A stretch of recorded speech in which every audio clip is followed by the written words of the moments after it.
नमस्कार। आप देख रहे हैं स्पेशल कवरेज न्यूज। मैं हूं शिव कुमार, मेरे साथ हैं आलोक पाठक सर। आलोक सर का बहुत बहुत स्वागत, बहुत बहुत अभिनंदन। समाजवादी पार्टी के राष्ट्रीय अध्यक्ष अखिलेश यादव अब चुनाव को देखते हुए मुखर होते चले जा रहे हैं। कल 15 अगस्त था, स्वतंत्रता दिवस था। पूरे देश में बड़े हर्षोल्लास से मना। प्रधानमंत्री ने लाल किले की प्राचीर से अपना 13वां भाषण दिया और 13वां भाषण उनका हताशा भरा था, निराशा भरा था। वो कोई भी बात वो नहीं कह पाई जो सदन में उनसे जवाब मांगे गए। ना चढ़ावा चोरी पर एक शब्द निकला, ना बच्चों पर गोली चलाने का जो पैलेट गन चली उस पर कुछ बोले। उन्होंने ये कहा कि ये जो दिमागी नक्सली हो गए हैं, यानी छात्रों पर, वो भी सीधा सीधा हमला कर गए हैं। क्या छात्र इससे और नाराज होंगे या उत्तर प्रदेश में भारतीय जनता पार्टी को उखाड़ फेंकेंगे? और उत्तर प्रदेश से बीजेपी गई तो फिर मोदी की कुर्सी भी गई। अब योगी की कुर्सी पर बड़ा संकट पैदा कर दिया है नरेंद्र मोदी ने। अखिलेश यादव हमलावर हैं। कल चर्चा हुई कि भारतीय जनता पार्टी महिलाओं को 40 देगी, जाने 50,000 देगी। पैसे समझ नहीं पा रहे हैं कितने दिए जाएंगे। वो किस्तों में देगी, बाद में देगी कि नहीं देगी सिलेंडर की तरह, ये बाद वाले जाने। लेकिन पहली किस्त 20,000 की देगी, क्योंकि 10,000 से बिहार में काम हो गया था, तो इस बार 20,000 रखे गए। अखिलेश यादव ने इस पर जमकर कटाक्ष किया है, जमकर सवाल कर दिए हैं। और अखिलेश यादव काफी समय से कह रहे थे कि हमारी सरकार आएगी तो हम महिलाओं को स्वावलंबी बनाएंगे, महिलाओं को इतने रुपया देंगे, महिलाओं के साथ ऐसा सम्मानजनक काम करेंगे। बीजेपी को लगा कि अखिलेश ने अगर आधी आबादी पर भी अपना वरदहस्त कर लिया। हालांकि कल खरगे के बाद बीजेपी बैकफुट पर आ गई। कल उन्होंने संदीप दीक्षित पर कुछ समय जाया किया, लेकिन संदीप दीक्षित ने उन सबको नोटिस थमा दिए हैं, तो फिर मामला उधर से भी निगलेक्ट होता चला जा रहा है। ऐसे में आलोक सर, क्या अखिलेश यादव अब योगी के कुर्सी के दावेदार बड़ी ताकत से बने हैं? और योगी भी बार बार ये कह रहे हैं कुर्सी से मेरा इतना कोई लगाव नहीं है। क्या है अब उत्तर प्रदेश का पूरा लब? बोलो आप। रब्बुल अबाब यह है कि कोई 5 कालिदास मार्ग है।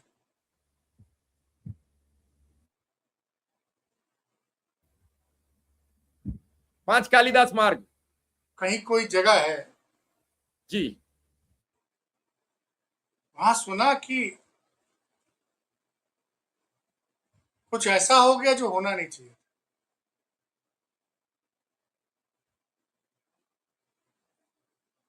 खैर, उसमें चर्चा बाद में करेंगे। अब आते हैं मुद्दे पर।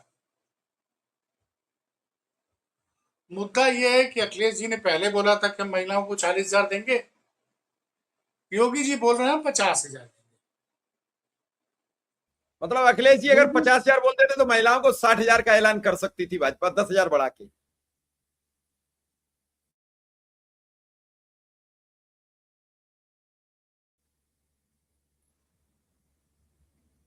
लगभग 7 करोड़ महिला वोटर हैं। कितनी महिलाओं को ये देंगे? क्या इनका इतना पैसा है कि हर महिला, क्योंकि इनका जो क्राइटेरिया आया है कि जो भी परिवार 12 लाख रुपए साल से कम कमाएगा वो ईडब्ल्यूएस में आएगा। सर मैं बता दूं कि दिल्ली सरकार में 2,500 रुपया देने की बात कही गई थी। मैं थोड़ा सा आपको 30 मिनट, तो वहां इन्होंने पहले कहा सबको दिए जाएंगे, फिर क्राइटेरिया लगाया जब जीत गए। जीतने के बाद कहा कि जो करीबी रेखा से नीचे यानी बीपीएल और आरक्षण की परिधि में आएंगे हम उन्हीं को देंगे। उसके बाद जब उसमें भी संख्या ज्यादा निकली तो इन्होंने फिर एक नई योजना लागू की कि जिन पर बाइक होगी उन्हें नहीं मिलेंगे, जो इनकम टैक्स पे करते हैं उन्हें नहीं मिलेंगे, जिनके घर में कूलर होगा उन्हें नहीं मिलेंगे, जिनके घर में एसी लगा है उन्हें नहीं मिलेंगे। तो फिर किसे मिलेंगे? दिल्ली में बिना कूलर एसी के रह सकता है कोई आदमी? दिल्ली में गरीब से गरीब आदमी को बाइक या स्कूटी रखनी पड़ती है तभी वो कहीं नौकरी कर सकता है। तो फिर मिलेंगे किसे? ये मैं लोगों को बताना चाहता हूं कि ऐसा होता है चुनाव के बाद। अब समस्या दूसरी है, पिछली बार बीजेपी ने अपने घोषणा पत्र में कहा था, इसको लोग कल्याण मंत्र कहते हैं, उसमें वायदा किया था कि इंटर पास करने वाली सभी छात्रों को स्कूटी दिया जाएगा, और उसमें नीचे कहीं पे लगा रखा था कि 5% छात्राओं को, मेधावी छात्रों को स्कूटी दी जाएगी। अब जो है 5वां साल है, न 2022-23 में स्कूटी बांटी, न 23-24 में बांटी, न 24-25 में बांटी, न 25-26 में बांटी। 4 साल तक उत्तर प्रदेश से लगभग यूपी बोर्ड से अकेले जो है 50 लाख से ज्यादा छात्राओं ने इंटर की परीक्षा पास की, और सीबीएसई आईसीएसई मिला लेंगे तो ये आंकड़ा करीबन 60 लाख का करीब होगा। हम 5% भी मान लेते हैं तो 3 लाख बेटियों को अब तक स्कूटी मिल जानी चाहिए थी, लेकिन मिली नहीं ना।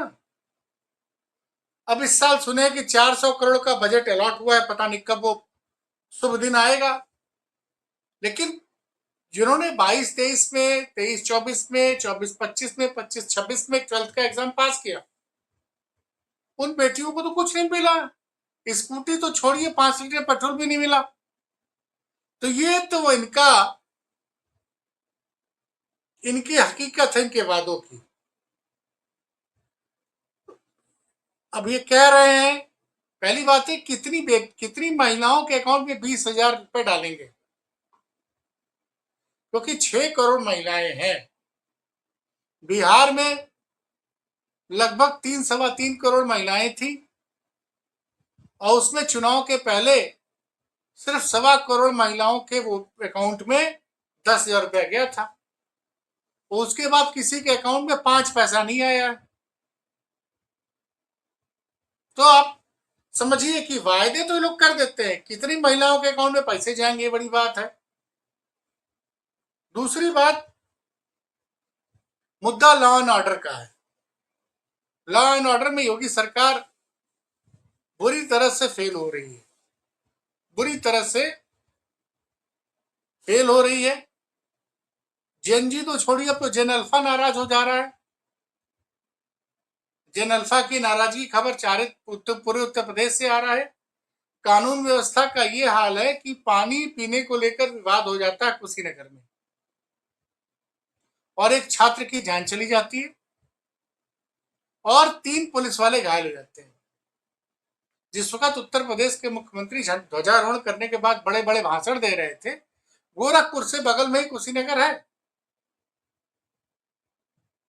एक छात्र की 11 अगस्त को अपने स्कूल में पानी पीने के दौरान एक दूसरे छात्र से कुछ विवाद हो गया था, और 15 अगस्त जिस दिन बोला जाता है कि पुलिस प्रशासन सबसे ज्यादा एक्टिव रहता है, उस दिन में वहां 2 छात्रों के गुट में किसी ने में बवाल होता है और एक छात्र की जान चली जाती है।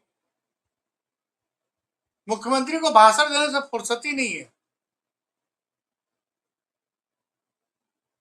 अभी ठेकेदार विजय त्रिपाठी की जिस तरह से जान ली गई है, वो एक अलग मुद्दा है।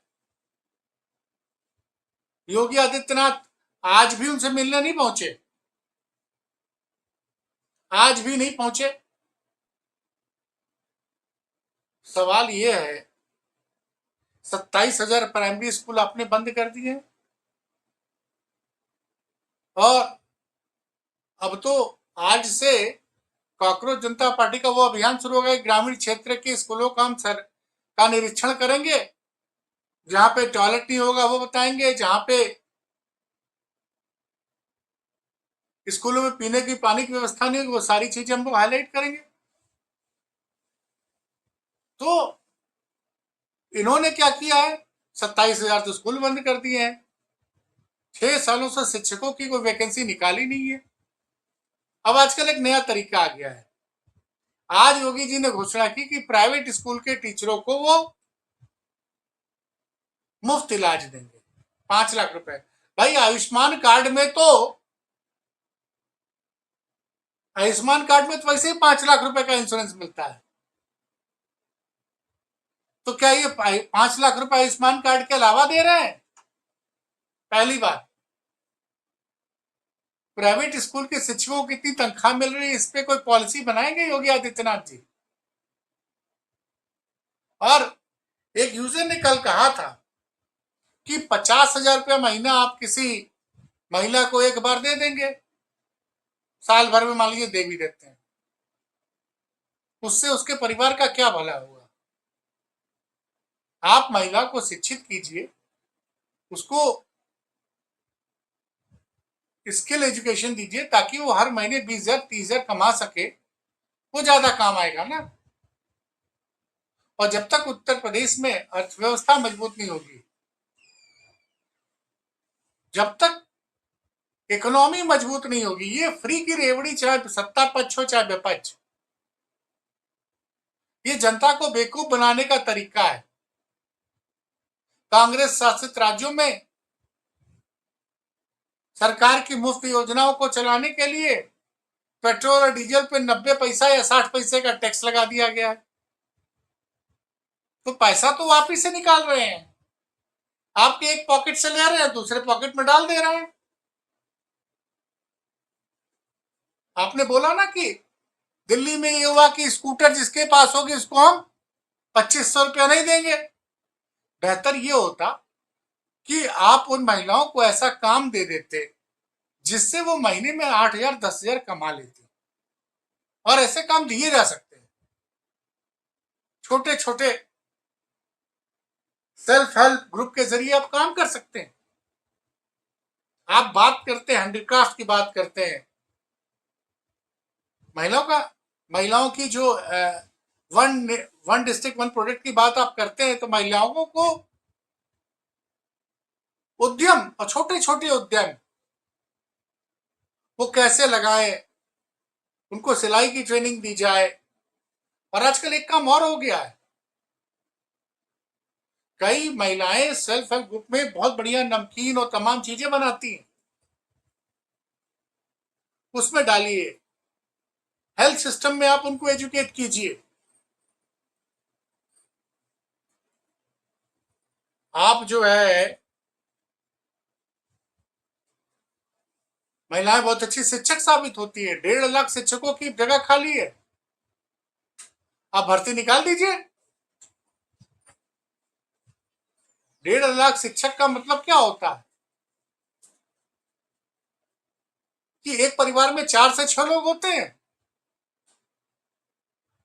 आपने सीधे 15 लाख लोगों को के खाने पीने का सब चीज का इंतजाम कर दिया।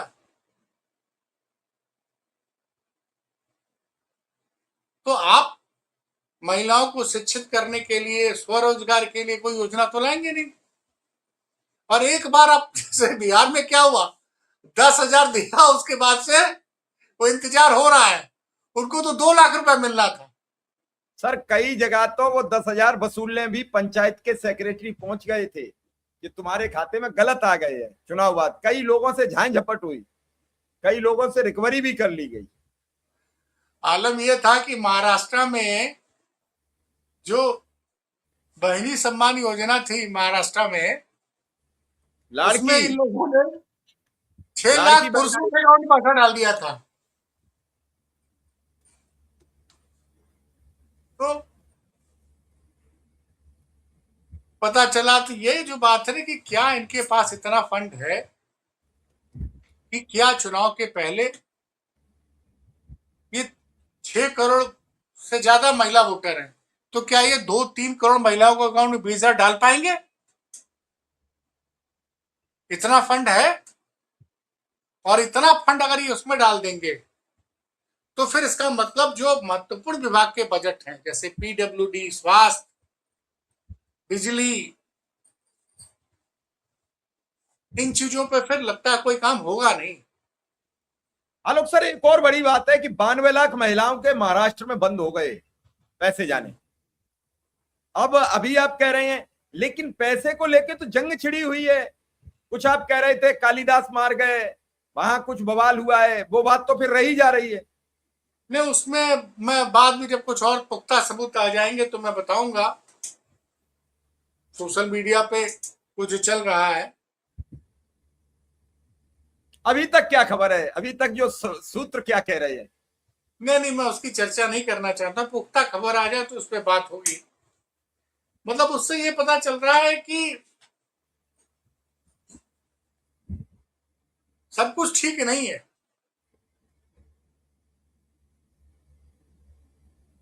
योगी जी, केशव मौर्य जी दादा बन गए आज।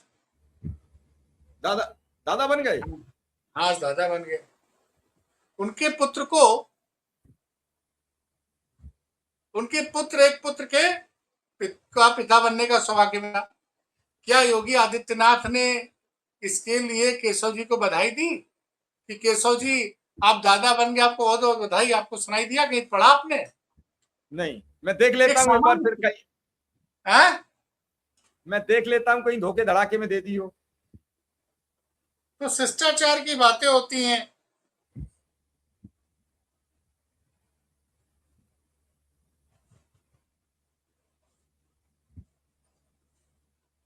नहीं, उन्होंने कोई बधाई नहीं दी है।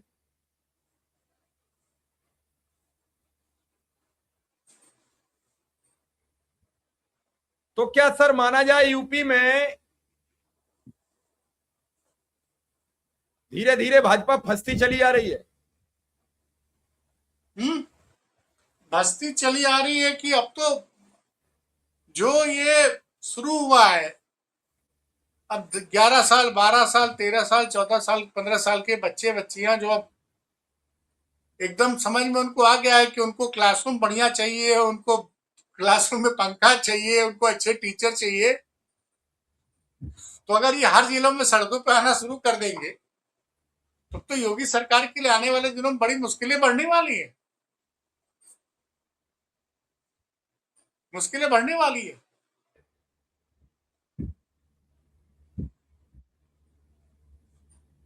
कल सर एक और वाकया हुआ कि यूपी सरकार के मंत्री जा रहे थे, उनकी गाड़ी रोक ली जैन अल्फा ने, हंगामा कट गया। उसी कन्नौज से जवाहर नवोदय विद्यालय, तो क्या सारे काम उन्हीं के उसमें होंगे?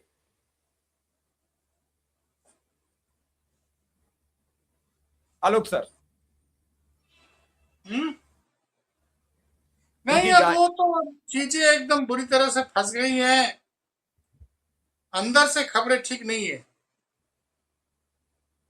और एक जो दिमागी नक्सली की बात कही है नरेंद्र मोदी ने, ये भी बड़ा मुद्दा बनने जा रहा है। इसमें तो छात्र और नाराज हो जाएंगे। पहले मनन मिश्रा ने नाराज किए, फिर मनन मिश्रा 2.5 घंटे में अपना बैकफुट पर आ गए। अब मनन मिश्रा खुद रास्ता खोज रहे हैं कि मेरी इज्जत बचे, तब तक प्रधानमंत्री ने दिमागी नक्सली बता दिए। तो अब देखिए क्या होने वाला है सर, इंतजार कीजिए। थोड़े इंतजार का मजा लीजिए। चुनाव के पहले मुझे लगता है भाजपा में अंतरकलह बढ़ने वाली है जबरदस्त। ये तो कल आपने देखी होगी कि राष्ट्रीय अध्यक्ष के सामने पूर्व केंद्रीय मंत्री राव इंद्रजीत सिंह ने क्या। और मैं आपको बताऊं कि योगी की टीम के अंदर अंतरकलह की बड़ी खबरें आ रही हैं। अगर सोशल मीडिया पे कुछ खबरों को माना जाए तो योगी की जो कोर टीम है, उनके अधिकारियों, उनके ओएसडी के बीच में सुना बड़ा जबरदस्त विवाद हो गया, ऐसा दावा किया जा रहा है। तो पहले योगी जी अपना घर ठीक कर लें, फिर अपनी पार्टी ठीक कर लें, फिर राज्य की बात करें। हाँ। चलिए देखते हैं कौन कौन क्या क्या ठीक कर पाएगा, या फिर ऐसे ही अंतरकलह बढ़ती जाएगी। और ये 2027 में 2024 की पुनरावृत्ति होगी कि नहीं, इसकी प्रतीक्षा कीजिए, देखते हैं। आपने समय दिया इसके लिए आपका बहुत बहुत आभार, बहुत बहुत धन्यवाद।